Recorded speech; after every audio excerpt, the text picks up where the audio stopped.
Beleza, pessoal? Tudo bem com vocês? Eu espero que sim. Hoje nós estamos aqui para fazer exercícios sobre ótica geométrica, mais especificamente sobre reflexão da luz em espelhos planos. Eu espero que vocês gostem da aula, que curtam os exercícios. E o último exercício vai ser sobre associação de espelhos planos e formação de imagens. É muito bacana, tá joia? Eu espero que curtam. Qualquer dúvida, não esqueçam de deixar aí a pergunta de vocês, que eu respondo assim que possível, ok? Bora para o exercício? Primeiro exercício de hoje, número 5. Na figura, os espelhos E1 e E2 são perpendiculares, então eles formam um ângulo de 90 graus entre si. Está aqui o espelho E1 na vertical e aqui o espelho E2 na horizontal. Um raio luminoso incide no espelho E1. Está aqui o raio luminoso, ele incidiu no espelho E1, formando 30 graus com a superfície refletora conforme indicado. Então, entre o raio e o espelho 1, que é esse aqui, tem um ângulo de 30 graus. Bom, copie a figura em seu caderno e represente a trajetória da luz até que este deixe o sistema de espelhos. Então vamos fazer a trajetória da luz. O que acontece com ela? No momento em que ela incide no espelho, não é isso, pessoal? Ela forma um ângulo, que esse ângulo é feito com a normal. Então está aqui uma reta virtual, chamada de normal, que forma um ângulo de 90 graus com a superfície. Mas se esse trecho já é 30, o ângulo de incidência, então, é 60. Por quê, professor? Porque 30 mais 60 dá 90 graus. Nesse momento, ele sai daqui por reflexão e vai incidir no outro espelho. Bom, nós sabemos que o ângulo de incidência é sempre igual ao ângulo de reflexão. Então, se esse ângulo de incidência é 60, o ângulo de reflexão é 60, e esse pedaço que faltou aqui, para completar 180, é 30 graus também. Bom, aqui eu já tenho 30, aqui eu tenho 90, então eu tenho 30 mais 90 graus. Até agora eu já tenho 120 graus. Qual é o valor da soma dos ângulos internos de um triângulo? A soma dos ângulos internos de um triângulo é 180 graus. Como eu já tenho 120, 30 mais 90, este ângulo interno é de 60 graus. Bom, se esse ângulo é 60, aqui está a nossa normal, uma reta virtual formando 90 graus com a superfície refletora. O ângulo de incidência no espelho 2 é de 30 graus. E ele reflete para sair do espelho. Se o de incidência é 30, o de reflexão também é 30. Lembrando, pessoal, que o ângulo de incidência é sempre igual ao ângulo de reflexão. E este outro ângulo, então, por consequência, é 60 graus. Vamos descrever, então, os valores? A incidência 1, eu achei aqui em cima, vale 60 graus. A reflexão 1, o ângulo de reflexão 1 é igual ao ângulo de incidência 1, não é isso? 60 graus também. Aí ele vem, bate na parte inferior, no espelho 2. O ângulo de incidência é 30 graus, o I2, então, é 30 graus. E o ângulo de reflexão 2 tem que ser igual à incidência, não é isso? 30 graus também. Tranquilinho o exercício, né, pessoal? Bora para o próximo? Observe a figura. Em um dia de céu claro, o sol estava no horizonte, a 0 graus, às 6 horas da manhã. Às 12 horas, ele se encontrava no zenite, ou seja, em 90 graus. A que horas a luz solar, refletida no espelhinho plano M, está ali um espelhinho, para quem não observou ele na figura, colocaram um espelhinho no chão bem nessa posição. Bom, a que horas a luz solar, refletida no espelhinho plano M, deitado sobre o solo, atingiu o ponto P, que é esse ponto aqui do prédio. Então eu vou representar aqui o prédio, e tem um ponto aqui a 10 metros do solo, perfeito. E a 10 metros de distância tem um espelhinho. Aqui está descrevendo, 10 metros de distância. Em algum momento, ok, a luz bateu no espelhinho e refletiu lá no ponto P. Nesse momento, ficou horrível o desenho, pronto, o Sol estava nessa posição. Que horas isso aconteceu? É o que nós vamos descobrir. Mas como eu sei que estava nessa posição? Bom, primeiro aqui vai ter uma reta virtual chamada de normal, E essa reta virtual aqui vai ter o ângulo de incidência igual ao ângulo de reflexão. Eu sei que quando era 6 horas da manhã, não é isso? O Sol estava nesse ponto. E quando era 12 horas, o Sol estava nesse ponto. Ele gastou 6 horas para fazer o percurso inteiro. Eu sei que aqui é 10 metros e aqui é 10 metros e o prédio forma um ângulo de 90 graus com o solo. Lembra que eu falei que a gente ia falar um pouquinho sobre triângulos? Então aqui eu tenho um triângulo onde o cateto 1 é igual ao outro cateto, o cateto 2. Notem, se esse ângulo é 90 graus e os catetos são iguais, o que eu posso afirmar sobre esses dois ângulos? O que eu posso afirmar sobre os ângulos é que eles são ângulos iguais, não é isso? Ou seja, esse ângulo é igual a esse. Então eu tenho dois ângulos que eu vou chamar de x, mais os 90 graus que eu já tenho, e o total, quando eu somar tudo isso aqui, tem que dar 180 graus, não é? Quanto vale então esse ângulo? Ficou fácil, ó. O 2x é 180 menos 90. O 2x é 90. O x é 90 por 2. O x é 45 graus. Ah, legal. Então eu sei que esse ângulo aqui é 45. Logo, esse ângulo aqui é 45. Se daqui até a normal tem que dar 90, significa que o I também é 45. O R também é 45. E esse outro ângulo é 45. Começou a ficar mais fácil, não é isso? Repararam que o Sol percorreu exatamente a metade do percurso?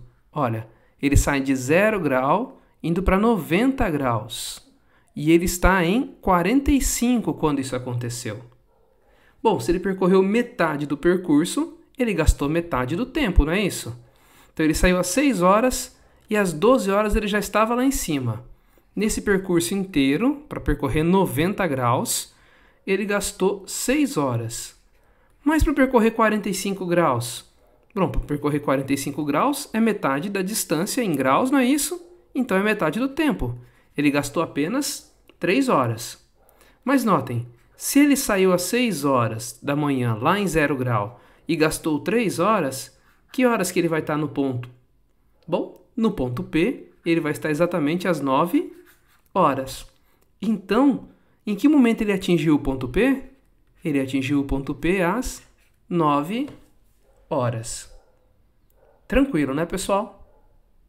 Exercício 7.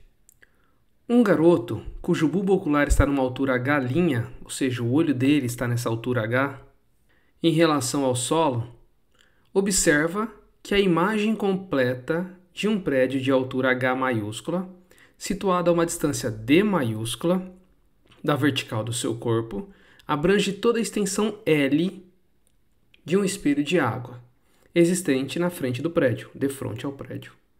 Sabendo que Hzinho, a altura onde está o olho dele, é 1,5 m, o L é 3,2, o D é 3,6, calcule o valor do H.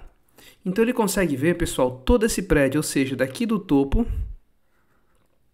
Nossa, essa reta ficou horrível, hein? Bora refazer? Vou tentar sair daqui, minhas retas são sempre... Meu Deus! Hoje eu tô terrível, pera aí.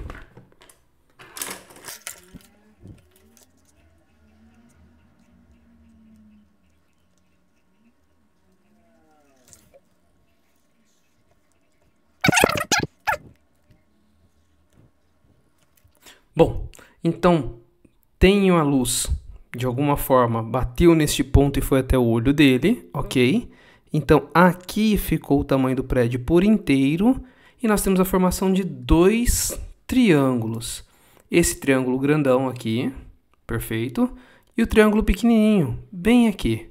Eles são triângulos semelhantes porque este ângulo é exatamente igual a este, porque nós sabemos que o ângulo de incidência e reflexão aqui são iguais. Sendo assim, eu tenho esse triângulo bem grandão, para fazer semelhança entre triângulos, ok? É igual a esse triângulo pequenininho. E o que eu sei sobre eles? Eu sei que eu quero descobrir quanto vale essa altura. Até aí, beleza. Eu sei quanto vale esse comprimento, vale L, que é 3,2 metros.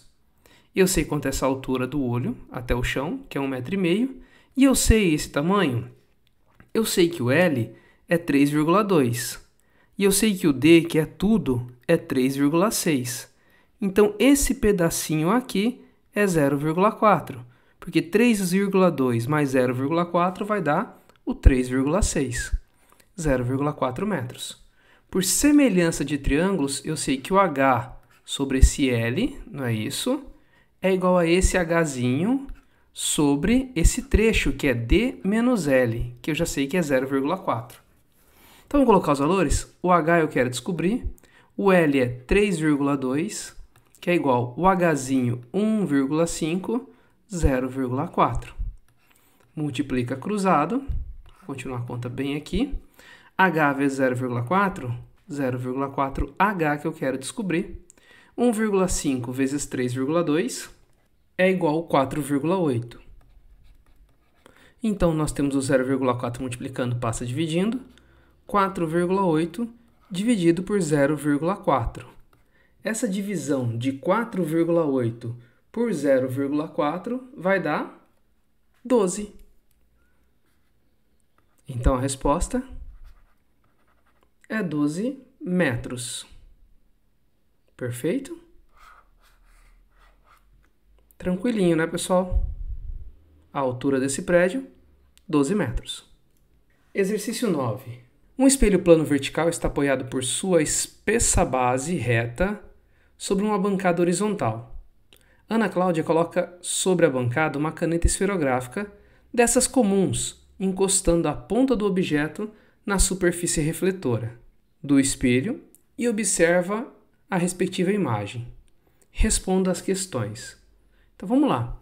Ela tinha um espelho lá parado e ela pegou uma caneta e encostou a ponta nesse espelho e ficou observando a formação da imagem. Como é classificada quanto à natureza a imagem da caneta conjugada pelo espelho plano? Real ou uma imagem virtual? Pelo espelho plano, pessoal, as imagens são sempre virtual. Então, toda imagem direta, na frente do espelho plano a gente fica com a imagem certinha, sem ficar de ponta cabeça, ela é virtual. Está respondida a letra A. Para que a imagem fornecida pelo espelho seja perpendicular ao objeto, qual deve ser a medida do ângulo formado entre a caneta e a superfície refletora do espelho? Que propriedade dos espelhos planos deve ser utilizada para justificar a resposta? Ou seja, eu tenho o espelho e eu quero encostar a caneta nele, de maneira que entre a caneta e a imagem da caneta forme-se um ângulo de 90 graus, não é isso? Perpendicular. Forme um ângulo de 90 graus. Quanto deve ser o ângulo formado entre a caneta e o espelho para que o ângulo formado entre a caneta e a imagem seja 90 graus? Nós sabemos que esse ângulo aqui é igual a esse, não é? Ou seja, alfa mais alfa tem que ser 90 graus entre a caneta e a imagem dela. 2α é igual a 90 graus. O alfa, então, é 90 dividido por 2, 45 graus. Só que não é só isso. A pergunta é, qual é a propriedade, não é isso? Bom, isso ocorre, pessoal, porque nos espelhos planos, a imagem formada é sempre simétrica à do objeto. Bom, se ela é simétrica, ela tem que ter a mesma distância em relação ao espelho, o mesmo ângulo, o mesmo tamanho. Perfeito? Fica muito fácil, então. Se o ângulo entre a caneta e o espelho é 45 graus, o ângulo entre a imagem e o espelho também tinha que ser 45 graus, de tal forma que o ângulo entre a caneta e a sua imagem é 90 graus. Por quê? Porque é 45 mais 45. Letra C. Qual deve ser a medida do ângulo formado entre o objeto e a superfície refletora para que a distância entre as extremidades da caneta, não encostada no espelho, e a sua respectiva imagem seja igual ao comprimento da caneta? Opa, peraí. Então eu quero que essa distância aqui, entre a parte que não encostou no espelho, lá vamos nós, essa aqui, e a imagem, essa distância aqui, seja igual ao tamanho da caneta. Essa é a ideia. Perfeito? Na letra C eu quero que forme um ângulo, pessoal, de maneira que, agora, entre a caneta, ok, e a sua imagem de caneta, tem uma distância dessa extremidade até essa que seja exatamente igual ao tamanho da caneta, que eu vou chamar de L. Então, pessoal, se eu chamar esse pedacinho da caneta até o espelho e esse pedacinho da imagem da caneta até o espelho de x, a distância tem que ser a mesma porque elas são simétricas, que nós conversamos na letra B, não é isso?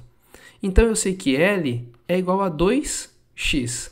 Começa por aí, não é isso? Ou seja, esse tamanho para ser igual a este tamanho, correto? Eles têm que ser iguais. Então, o L é igual a 2x. X de um lado mais x do outro.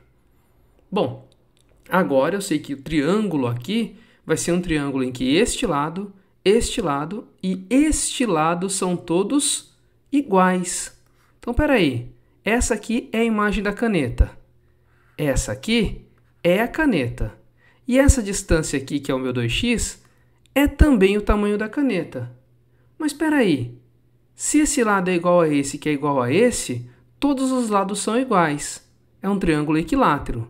Se todos os lados são iguais, todos os ângulos também são iguais.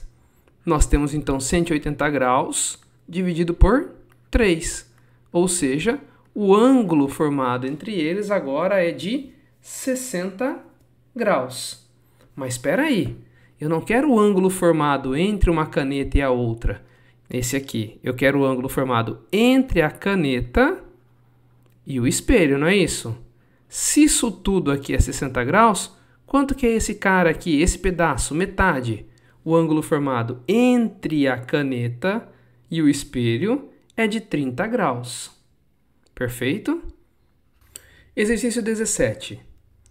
Um diretor de cinema registrou uma cena que apareceram 24 bailarinas. Ele utilizou na filmagem apenas 3 atrizes, trajadas com roupas iguais, colocadas diante da associação de espelho plano vertical, cuja superfície refletora formava entre si um ângulo alfa. Quanto vale esse ângulo? Então ele tinha 2 espelhos planos, formando um ângulo alfa, colocou aqui 3 bailarinas, e quando ele foi filmar essa cena, ok, aqui está vendo a filmagem da cena, quando ele foi filmar essa cena ele conseguiu captar 24 bailarinas no filme. Para começar, pessoal, não se esqueça que nós já tínhamos 3 bailarinas reais, não é isso? Então 24 menos 3, ele conseguiu 21 imagens. Mas espera aí, se ele conseguiu 21 imagens, quantas imagens cada bailarina reproduziu? Cada bailarina reproduziu 7 imagens, não é isso? Então o número de imagens lá da nossa continha vai ser 7. Lembra da fórmula? N é igual a 360 sobre alfa menos 1. O N é 7, lembra por quê? Porque eram 21 imagens de 3 bailarinas, 21 de 3, cada uma formou 7 imagens.